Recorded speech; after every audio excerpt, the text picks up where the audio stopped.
प्राथमिक कार्यों में पहला कार्य है जमा स्वीकार करना। बैंकों द्वारा जनता से धन मुख्यतः दो प्रकार से प्राप्त किया जाता है।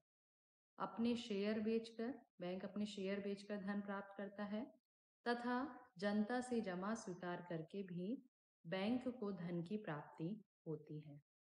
शेयरों की बिक्री से प्राप्त पूंजी जो होती है, जिसे हम शेयर कैपिटल, अंश पूंजी कहते हैं, उसको बैंक के व्यवसाय के लिए जब वो पर्याप्त नहीं होती है तो बैंक को जनता से उनकी जमा राशियां लेनी होती हैं। लोग अपनी या जनता अपनी बचत बैंक में जमा करते हैं, जिन पर उन्हें ब्याज मिलता है तथा साथ ही जनता का धन भी सुरक्षित रहता है। यदि हम बड़े व्यापारियों की बात करें तो बड़े व्यापारियों को अपना धन बैंक के पास रखने में, भुगतान करने में बड़ी सुविधा होती है। अब यदि हम देखें तो बैंक द्वारा जनता से जो जमा प्राप्त की जाती है वो मुख्यतः दो रूपों में प्राप्त की जाती है। मांग जमा, डिमांड डिपॉजिट, और समय जमा, टाइम डिपॉजिट। मांग जमा वो होती है, उसमें हम मुख्यतः वैसे तो जनता से जमा स्वीकार करने के लिए बैंक विभिन्न प्रकार के बैंक विभिन्न प्रकार के खातों का संचालन करते हैं, लेकिन जो मुख्यतः बेसिक अकाउंट हैं, डिपॉजिट अकाउंट हैं, वो तीन हैं: सेविंग अकाउंट, करंट अकाउंट और फिक्स डिपॉजिट अकाउंट। और आरडी भी उसमें हम मान सकते हैं, आवर्ती जमा खाता। तो इसमें सेविंग अकाउंट और करंट अकाउंट तो डिमांड डिपॉजिट के भाग होते हैं, और फिक्स डिपॉजिट एफडी और आरडी टाइम डिपॉजिट के भाग माने जाते हैं। अब क्वेश्चन आता है कि सेविंग करंट अकाउंट को हम डिमांड डिपॉजिट क्यों कहते हैं?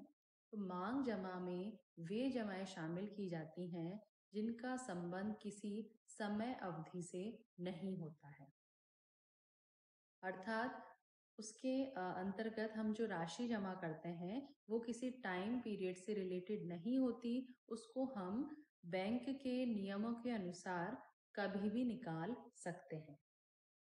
इसके विपरीत टाइम डिपॉजिट, इसके अंतर्गत वे जमाएं आती हैं जो किसी निश्चित समय अवधि से संबंधित होती हैं। उस समय अवधि के बाद ही हम उन जमाओं को निकाल सकते हैं।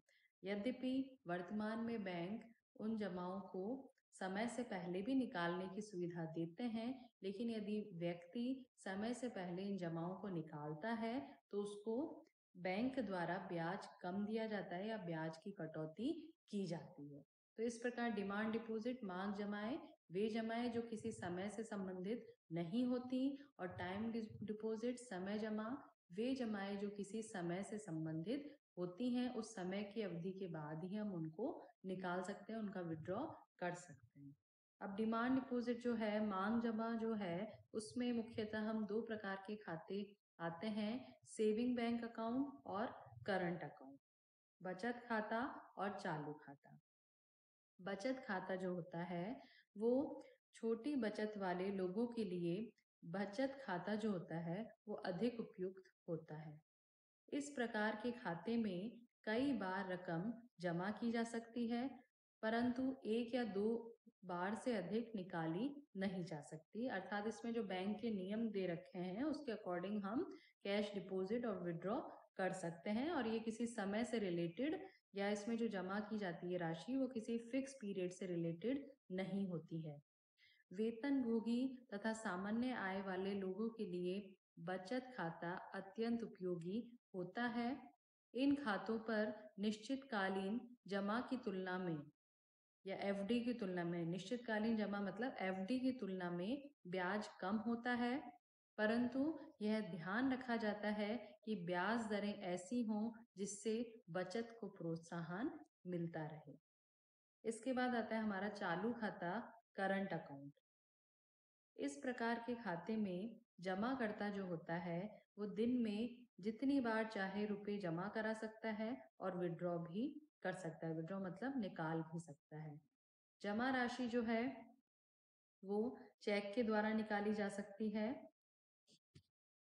व्यापारियों तथा बड़ी-बड़ी संस्थाओं के लिए यह खाता बहुत उपयोगी होता है, क्योंकि उन्हें दिन में कई बार भुगतान प्राप्त करने होते हैं या अनेक बार भुगतान करने होते हैं। चालू खाता जो होता है, उसमें जमा राशि जो होती है वो एक तरह से बैंक की मांग देनदारी होती है, मतलब डिमांड लायबिलिटी हम कह सकते हैं। चालू खाता डिमांड डिपॉजिट के अंतर्गत आता है, क्योंकि जब भी ग्राहक उसकी राशि की मांग करता है तो बैंक को वो चुकानी होती है। इसलिए चालू खाते में जमा राशि को बैंक की मांग देनदारी या डिमांड लायबिलिटी भी कहा जाता है। इसके बाद है हमारा टाइम डिपॉजिट, समय जमा, जिसमें हम दो अकाउंट मुख्यतः शामिल करते हैं। फिक्स डिपॉजिट, स्थायी जमा खाता या निश्चितकालीन जमा खाता, और दूसरा आरडी, रेकरिंग डिपॉजिट अकाउंट, आवर्ती जमा खाता। फिक्स्ड वाला जो है, इस प्रकार के खाते में रकम जो होती है या राशि जो होती है वो एक निश्चित अवधि के लिए जमा की जाती है। जमाकर्ता को जमा की रसीद, जिसको फिक्स्ड डिपॉजिट रिसिप्ट कहा जाता है, वो दी जाती है, जिसमें जमाकर्ता का नाम, जमा की राशि, ब्याज की दर तथा जमा की अवधि लिखी हुई होती है। यह रसीद जो होती है वो हस्तांतरणीय नहीं होती है और अवधि की समाप्ति पर रकम वसूल करते समय यह रसीद बैंक को लौटानी होती है।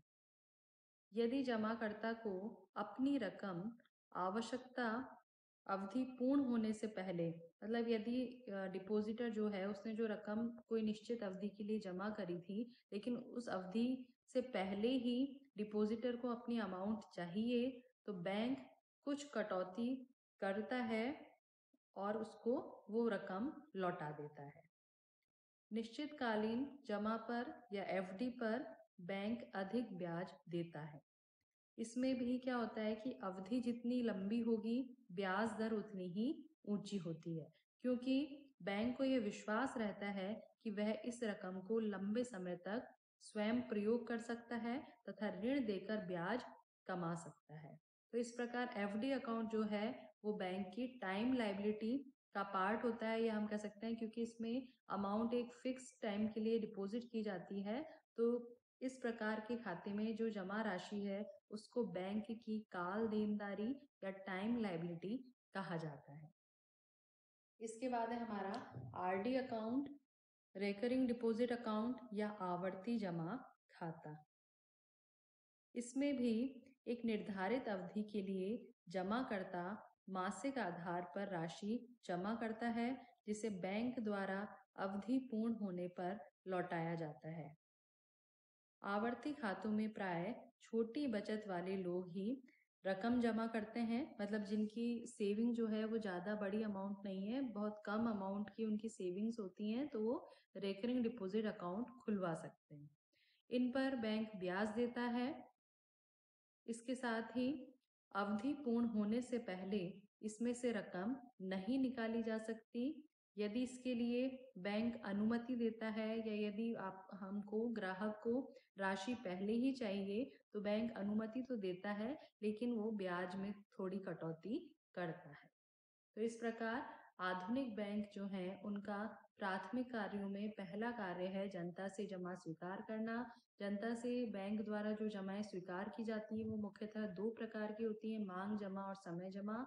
मांग जमा जो किसी समय अवधि से संबंधित नहीं है, उन्हें कभी भी विड्रॉ किया जा सकता है, और समय जमा जो किसी समय अवधि से रिलेटेड है और उन्हें उस समय अवधि के पश्चात ही विड्रॉ किया जा सकता है। यदि पहले विड्रॉ किया जाता है तो बैंक द्वारा ब्याज में कटौती की जाती है। डिमांड डिपॉजिट में दो अकाउंट मेनली आते हैं, सेविंग अकाउंट, करंट अकाउंट। इसके अलावा भी अन्य अकाउंट भी हो सकते हैं, पर ये दो बेसिक अकाउंट जो प्राचीन समय से बैंकों में खुलते आ रहे हैं। और टाइम डिपॉजिट में फिक्स डिपॉजिट अकाउंट और आरडी अकाउंट मुख्यतः होते हैं।